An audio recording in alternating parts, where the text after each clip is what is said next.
अभी भी हाईवे से आया तो मैं देख रहा था दोनों तरफ हर खेत में इसी तरीके की स्थिति थी, क्योंकि राख बात तक भी नजर आ जाती है, जली हुई पराली नजर आ जाती है। तो अगर ये 1500 केसेस जो हरियाणा सरकार बता रही है, ये तो मैं हाईवे पे उससे ज्यादा तो पार करके आए हैं, एक ही हाईवे पे पार करके आए। हरियाणा के अंदर प्रदूषण को लेकर के सरकार की नाकामी है, वो सरेआम नजर आ रही है। वो गांव गांव में हर खेत में नजर आ रही है कि किस तरीके से मनोहर लाल खट्टर सरकार, बीजेपी सरकार हरियाणा में प्रदूषण को काबू करने में, पराली की समस्या को काबू करने में, किसानों से जुड़ी हुई समस्याओं को काबू करने में पूरी तरह से फेल साबित हुई है। मैं आपके सामने कुछ आंकड़े प्रस्तुत कर रहा हूं जिससे आपको अंदाजा होगा कि किस तरीके से खट्टर सरकार पराली की समस्या के समाधान में पूरी तरह से फेल हो गई है। हरियाणा के लगभग हर डिस्ट्रिक्ट में सैकड़ों की तादाद में ऐसे गांव इस बार सामने आए हैं जो पिछली बार ग्रीन जोन में थे। ग्रीन जोन का मतलब जहां पर एक भी केस पराली जलाने का पिछले साल नहीं आया था, 2022 में नहीं आया था। लेकिन इस साल 2023 में ग्रीन जोन के उन गांव के अंदर भी पराली जलाने के मामले सामने आए हैं। मैं आपके सामने 2-3 डिस्ट्रिक्ट्स के उदाहरण दे देता हूं। जैसे कैथल डिस्ट्रिक्ट में दुसेरपुर गांव, सांच गांव, खेड़ी शेरू, चौशाला, ये सब वो गांव हैं जो पिछली बार ग्रीन जोन में थे। कुल मिलाकर 11 ऐसे गांव हैं कैथल डिस्ट्रिक्ट में जो पिछली बार ग्रीन जोन में थे, लेकिन इस बार वहां पराली जलाने की घटनाएं हुई हैं। अगर आप सिरसा में देखें तो मलारी, देसू मलकाना, दादरी, दादू, रामपुरा, कुल मिलाकर 15 गांव ऐसे हैं जो पिछली बार ग्रीन जोन में थे, कोई पराली वहां नहीं जली थी, लेकिन इस बार वहां पराली जलाने की घटनाएं हुई हैं। फतेहाबाद डिस्ट्रिक्ट में देखें, हमजापुर, तेलीवाड़ा, बिसला, खजूरी, कुल मिलाकर 16 गांव ऐसे हैं फतेहाबाद डिस्ट्रिक्ट में जो पिछली बार ग्रीन जोन में थे, लेकिन इस बार वहां पराली जलाने की घटनाएं हुई हैं। आप सोच सकते हैं ऐसा क्यों हो रहा है? जहां पिछले साल ही किसानों ने पराली जलाना छोड़ दिया था, वहां पर इस साल किसान पराली जलाने को मजबूर क्यों है?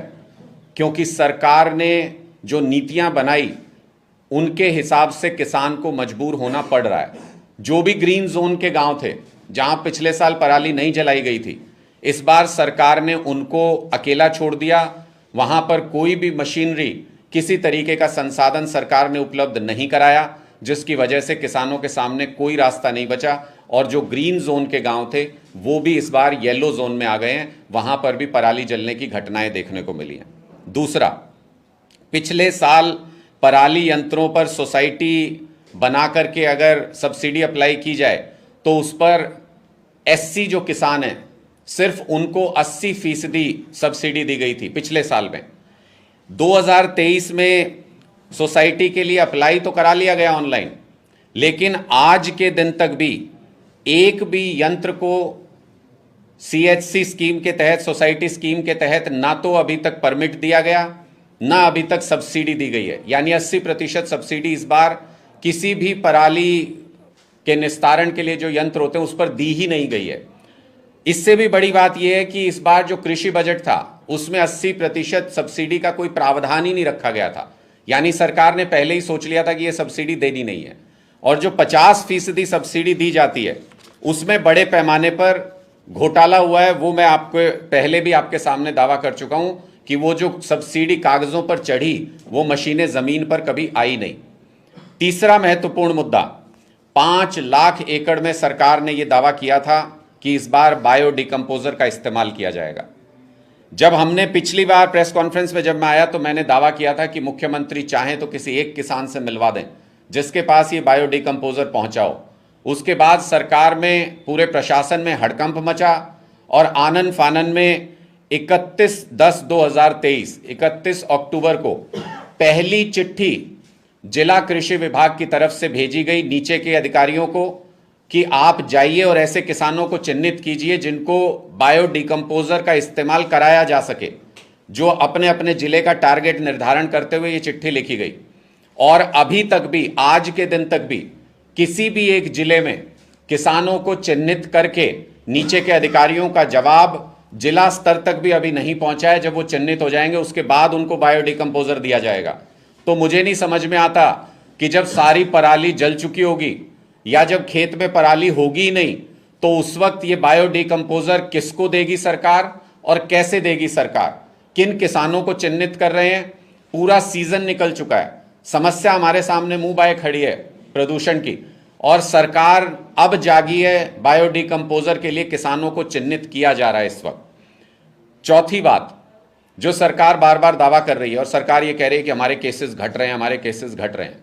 किस आधार पर दावा कर रही है सरकार? भुवन सैटेलाइट का डाटा सरकार इस्तेमाल करती है और उसके आधार पर सरकार ये दावा कर रही है। मैंने आपको सबसे पहले ये उदाहरण दिया कि अगर कबूतर आंखें बंद कर ले तो उससे बिल्ली नहीं चली जाती है। सरकार इस वक्त यही काम कर रही है। हरियाणा के अंदर हर जिले में कृषि अधिकारियों को ब्लॉक के स्तर पे, नीचे के स्तर पे निर्देशित किया गया है कि आप किसानों को जाके किसी भी तरह कन्विंस कीजिए कि दोपहर के 3 बजे तक पराली नहीं जलाएं। टाइम मैनेजमेंट के जरिए हरियाणा सरकार केसेस कम दिखाने की कोशिश कर रही है, केसेस कम करने की कोशिश नहीं कर रही है हरियाणा में, क्योंकि सरकार को मालूम है केंद्र सरकार डाटा साझा करती है, इंफॉर्मेशन साझा करती है। केंद्र सरकार की एजेंसी है जो सैटेलाइट डाटा को नंबर्स में कन्वर्ट करती है, मार्क करती है। सरकार को मालूम है कि भुवन सैटेलाइट की तस्वीरें 1 बजे से 3 बजे के बीच में ली जाती हैं दोपहर को, इसलिए, और सुबह 11 बजे तस्वीर ली जाती है।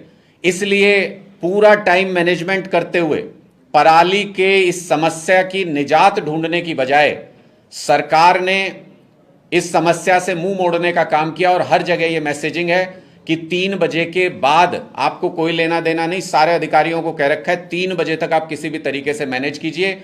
जो किसान दिन में पराली जलाते हुए पाए गए उनके खिलाफ एफआईआर दर्ज करके खौफ का माहौल पैदा किया गया, ताकि दिन के वक्त अधिकारी जब चाहते हैं उस वक्त में कोई पराली नहीं जले और उसके बाद बेशक से पराली जलाई जाए। मैं ये तथ्यों के आधार पर इसलिए कह रहा हूं कि मैंने पिछले कई दिन के सैटेलाइट इमेजेस देखे। रात को 2 बजे के आसपास सैटेलाइट फिर से एक पिक्चर लेता है, रात की तस्वीर। जब हमने वो सैटेलाइट पिक्चर एनालाइज की तो हमने पाया कि रात को बहुत कम केसेस उस पिक्चर में आते हैं खेत में आग के, लेकिन वो सारे के सारे केसेस रात के हरियाणा में थे।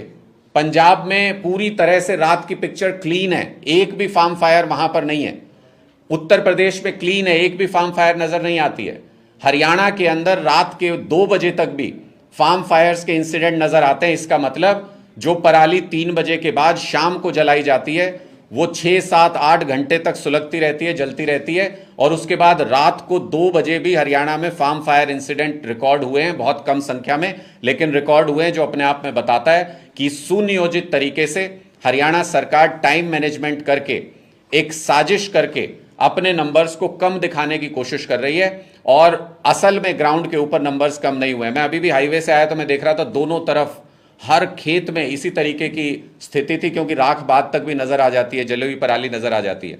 तो अगर ये 1500 केसेस जो हरियाणा सरकार बता रही है, ये तो मैं हाईवे पे उससे ज्यादा तो पार करके आए हैं, एक ही हाईवे पे पार करके आए हैं। इसलिए ये सरकार के आंकड़े झूठे हैं। सरकार आंकड़ों को मैनिपुलेट करने की कोशिश कर रही है और समस्या से अपना पीछा छुड़ाने की कोशिश कर रही है।